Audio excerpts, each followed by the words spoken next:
Одраз, месечен подкаст со едно прашање, 3 разговори и еден заклучок.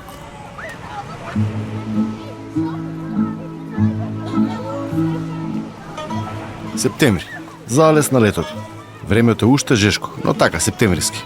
Полесно се поднесува. Денот е пократок. Сонцето на пладне бие малку понежно. Туристичката сезона на грчките плажи полека стивнува. Покрај брегот, на прочуените места, го нема повеќе оној метеж од разголени тела, пешкири, чадори и гласна музика од баровите. Но уште има гости. Претежно луѓе во години. Често пензионери со внуци од предшколска возраст или помлади парови кои го користат токму овој период за посмирен и поопуштен одмор од работата. Цените на сместувањето се исто така нешто поевтини. Пченката варена чини околу 2 евра, фрапето 2,5, гирото 3,5, па скоро исто како во Скопје. И на социјалните мрежи состојбата е редовна. Слики од плажи, видео од првачиња, честитки, поздрави, роднини, некој пост од Украина, домашни политички препирки и скандали, сателитски топлотни мапи кои го покажуваат рекордното топло време на многу места на планетата како резултат на климатските промени. Но на 3 септември вечерта по мрежите почнуваат се почесто се споделуваат постови од лица кои ги следат екстремните климатски настани, климатските промени во светот и од оние кои се бават со анализи на сателитски снимки, метеоролози и научници. Заедничко што сите предупредуваат на формирање на голема воздушна маса над Европа, која се нарекува Омега поради формата слична на грчката буква, како потковица. Еден од тие луѓе е и Нахел Белгерзе, кој работи како детектор и електронски техничар во научната институција Европски Синхротрон, со седиште во градот Гренобл на француските Алпи. И тој почнува забрзано да објавува и споделува сателитски снимки. Следниот ден, кога оваа маса веќе го добива името Циклон Даниел, Нахел споделува компјутерски модели кои проценуваат како ќе се развива бурата и моделите најавуваат жестоко невреме. Проценката е дека сега веќе познатата бура Даниел ќе го зафати регионот Тесалија во централна Грција и може да наврнат и до 500 мм дожд на секој квадратен метар во 48 часа. Многу загрижувачко, заклучува Нахел. За само еден час споделува нов модел, според кој проценките за врнежите нагло се зголемуваат. Сега тие покажуваат дека во регионот за 48 часа може да наврнат и до 2000 мм дожд на квадратен метар. На тоа заклучува дека тоа е прилично неверојатно да се случи. Но, сепак, тоа навестува дека бурата има потенцијал за екстремни врнежи. Не можам да се сетам кога сум видел толку екстремна прогноза во Европа, пишува Нахел.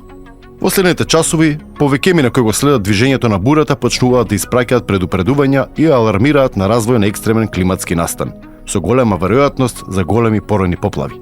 Грција да се подготвува за катастрофална поплава, заклучува еден од нив.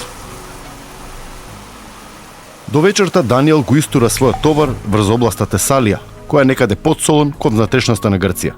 Тој е регион оддалечен само околу 160 км воздушна линија од македонската граница и е познат по земјоделството.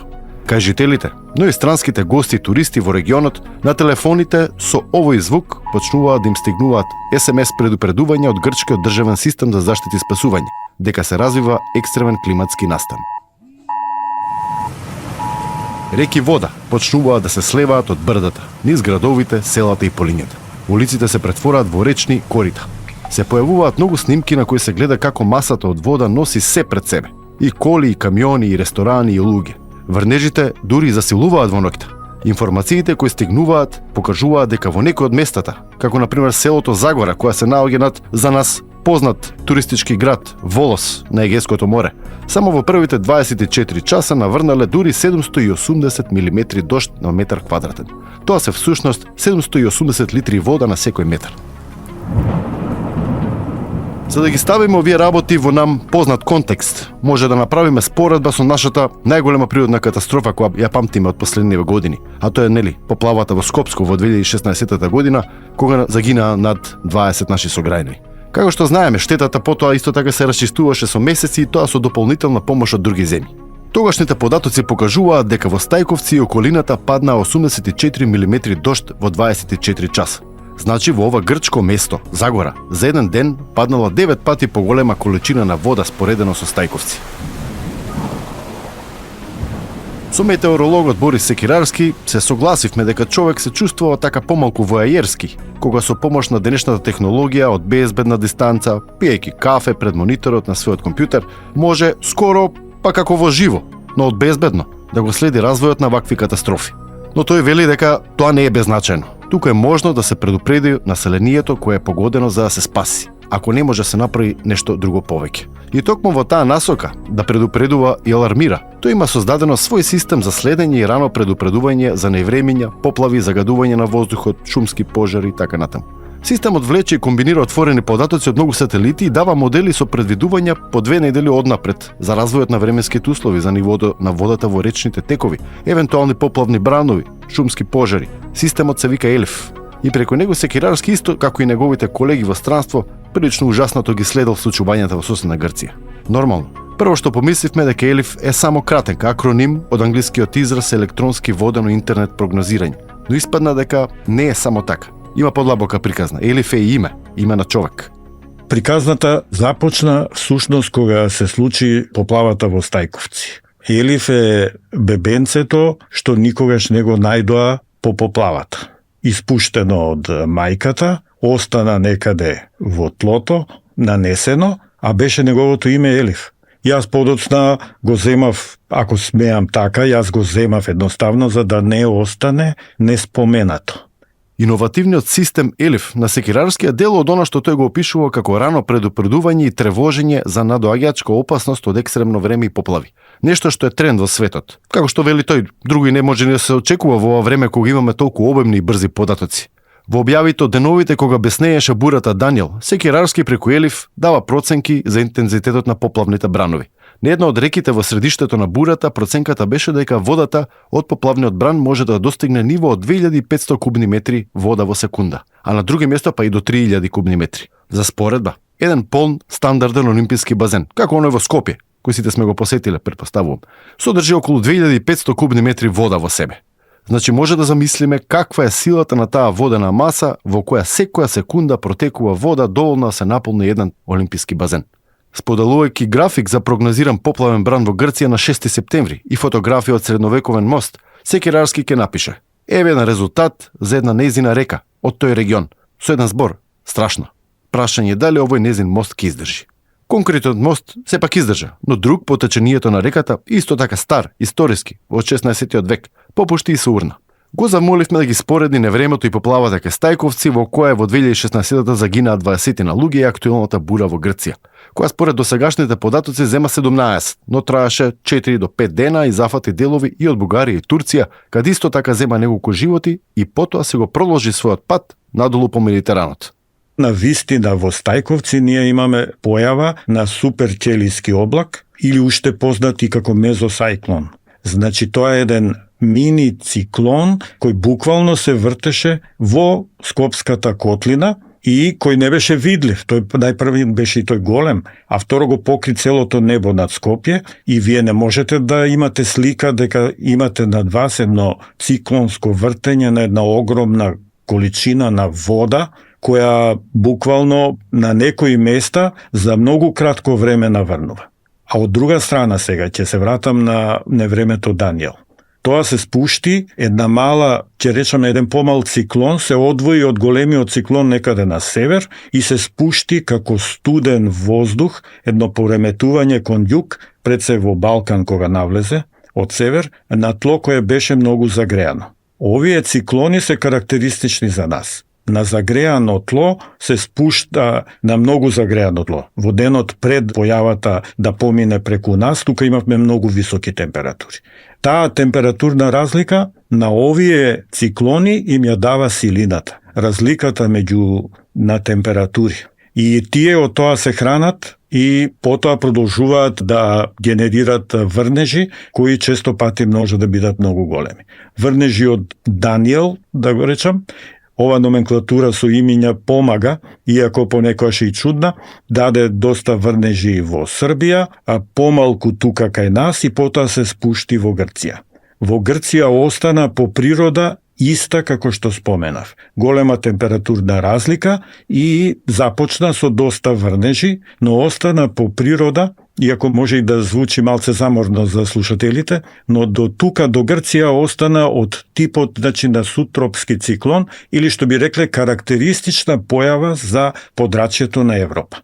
Прашањето е дали Даниел е случајност. инцидент, историско невреме кое не може да се очекува дека наскоро ќе се повтори.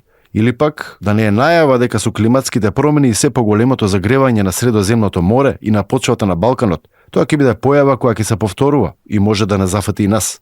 Во Грција бурата Даниел веднаш беше оценета како невреме која се појавува еднаш на 200 години. Но додека разговаравме со Секирарски, тој сподели проценки дека само по еден месец повторно се очекува бура во истиот регион, со помал интензитет.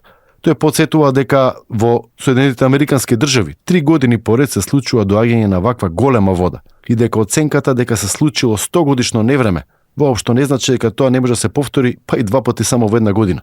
И да, Македонија е на патот на овие движења од Средоземното море. Таква појава се случи многу чудна беше кога од Словенија до Романија, ако се сетите, патуваше едно единствено јадро и правеше многу штета на тој пат, а тоа е огромен пат. Најпрем влезе од Италија, па помина цела Хрватска преку Славонија и влезе во Панонија и потоа во Романија и сето тоа може би, да не сгрешам сега, може би го направи за 24 часа или така некако. Сите би рекле, добро, па овие појави не траат толку. Не траат толку, но благодарение на радарите се виде дека оваа појава е една и таа обстојуваше цело време. Од после, сега знаеме дека е можно. Ама цената е огромна, секако. Двете невремења во Грција го поплавија централниот дел, познат по земјоделството. Водата носеше камиони, трактори, автобуси, куки, стока. Се имаше на снимките да се види. Неофицијалните проценки се дека во езеро се претворени и земјоделски земјишта, овоштарници, насади, фарми со животни, некои отпаѓа и до 20% од производството на храна во земјата. По второто поплавување на крајот на септември во регионот се појавија болести и опасност од епидемија.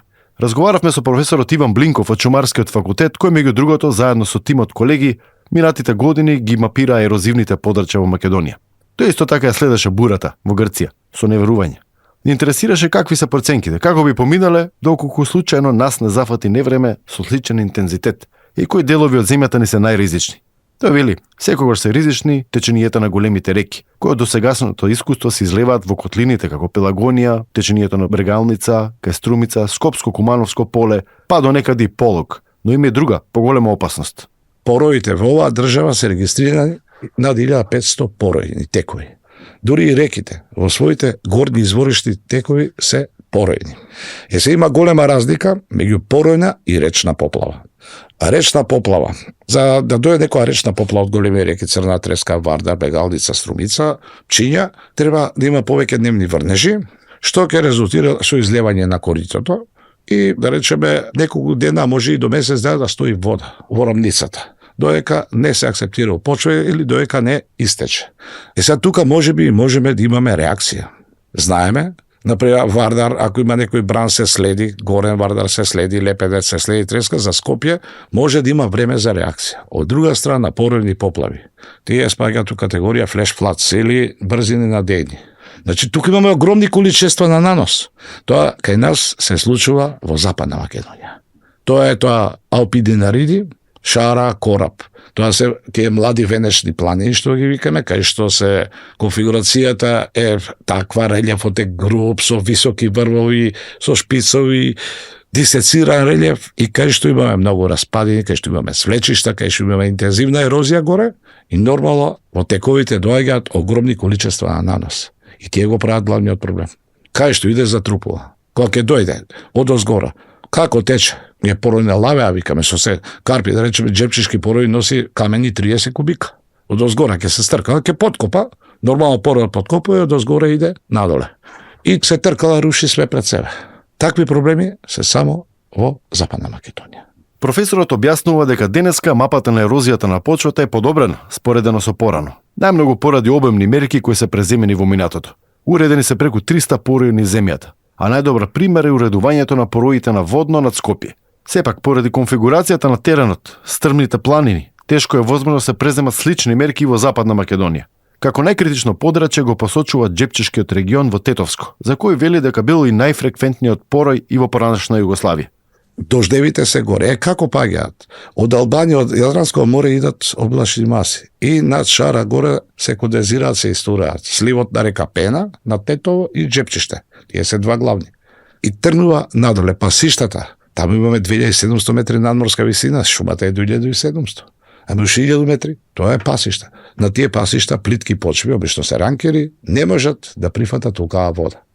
Плюс наклоните се екстремни. Сега, например, Чепчешки пор има 50% наклон горе на некои локалитети. Тоа е ко аквапарк. Водата иде надоле. И кога ќе се зголеми таа количина вода, ќе почне копа да еродира, во коритото врши ерозија. Ем го длаби корито, ќе подкопа тука бреговите, тоа е латерална ерозија, ќе се одвели, ќе падне некоја карпа. Тука во околината и тргнува надоле и руши се пред себе. Тоа е веќе друг проблем, кај што треба јаки хидротехнички градежни мерки. Но прашање дали при количини на врнежи, како оние кои ги донесе бурата Даниел во Грција, ниту уреденото водно нема да ги запри или целосно да ги канализира. Инвестициите во вакви мерки се прават според проценки на веројатноста на појавата на вакви екстремни климатски настани. А барем досега таа веројатност не била толку голема. Како да го избегнеш? Например, ако е ризикот од порој. Прво урбанистите се тука клучни. И урбанистите и инспекторите. Зашто? Урбанистите ставаат тука, нема сива зона. Ке бидат зелени површини, најмала штета во урбана средина.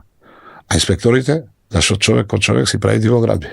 И тоа се случи во Шипковица, во Речица, кај што си ги направиле до коритото. Исто имавме и тука Скопско. Секаде.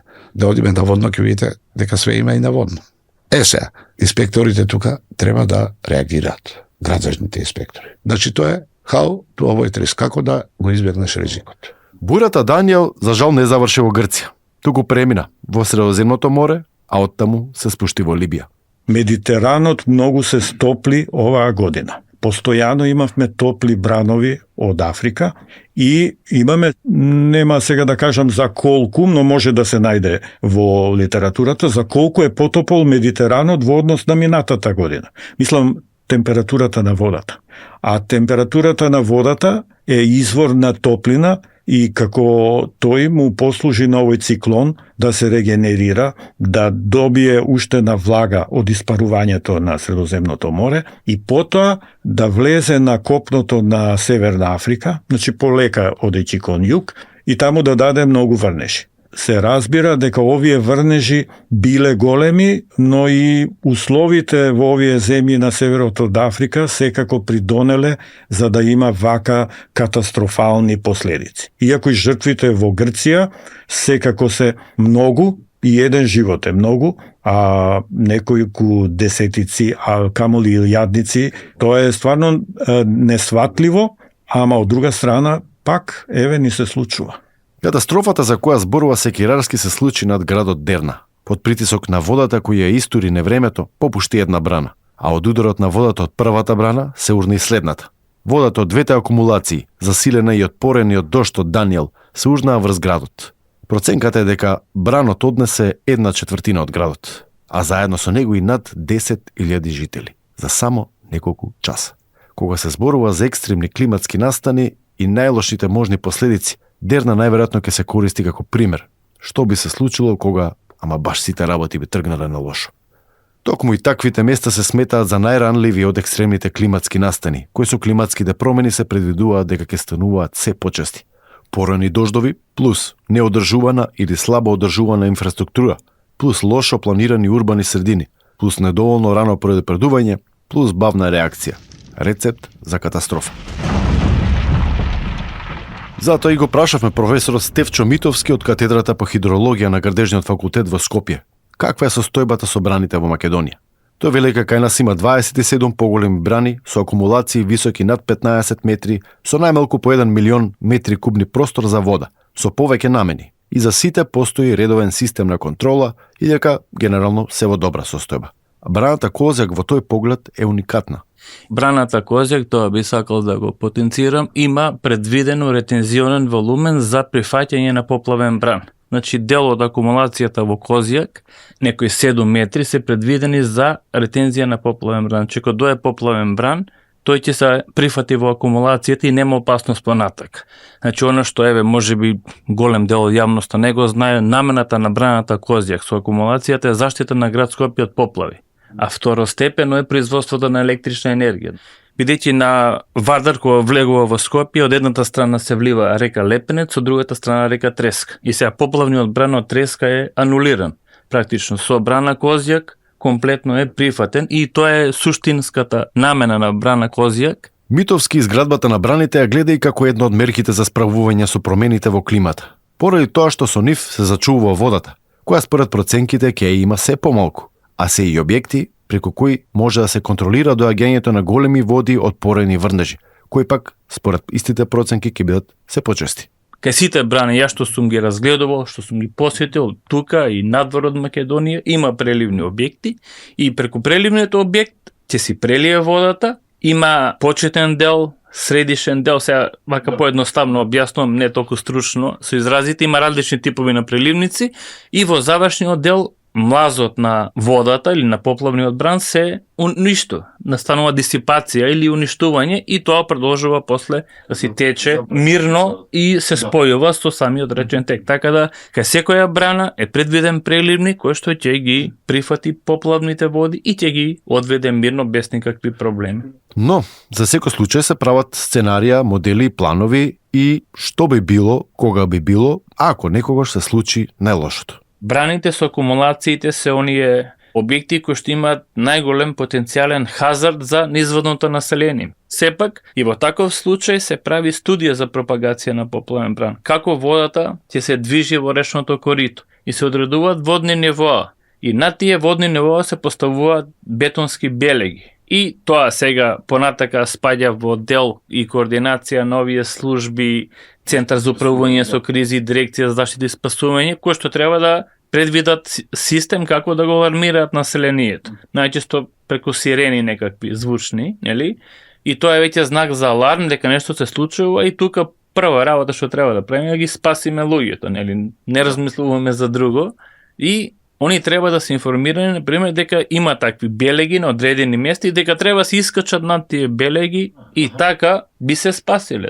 Претпоставам дека се поставени на сите места, исто и во случајот со јаловиштата и таму се прави таква студија за пропагација на тој поплавен бран при рушење на јаловиште и се оврска на оно што стопанисува со јаловиште да постави такви белеги. За 2-3 јаловишта кај што сум бил се поставени такви белеги. Ако се суди по годинава, но и ако се земат предвид сценаријата за развој на климатските промени, бурите како Даниел во иднина може да бидат многу почести гости во нашиот регион отколку досега. Морињата и почвата се повеќе се загреваат, а тоа е храна за ваквите невремиња. Секој водоводжија ќе ви каже дека водата секогаш си го наоѓа патот, а тој пат често и не може да се предвиди. Но јасно е дека од подготвеноста на нашите системи во добра мера зависи дали, ако не зафати некој Даниел, ќе поминеме без жртви. И од оние за најави и предупредување, и од оние за заштита од пори, и од одржувањето, редовноста и темелноста на инспекциите на критичната инфраструктура, и од почитувањето на урбанистичките правила. Народната вели, паметниот учи од тугите грешки. Во септември кај нашиот јужен сосед се одржа една важна лекција. Да се надеваме дека и од таму ќе се извлечат поуки.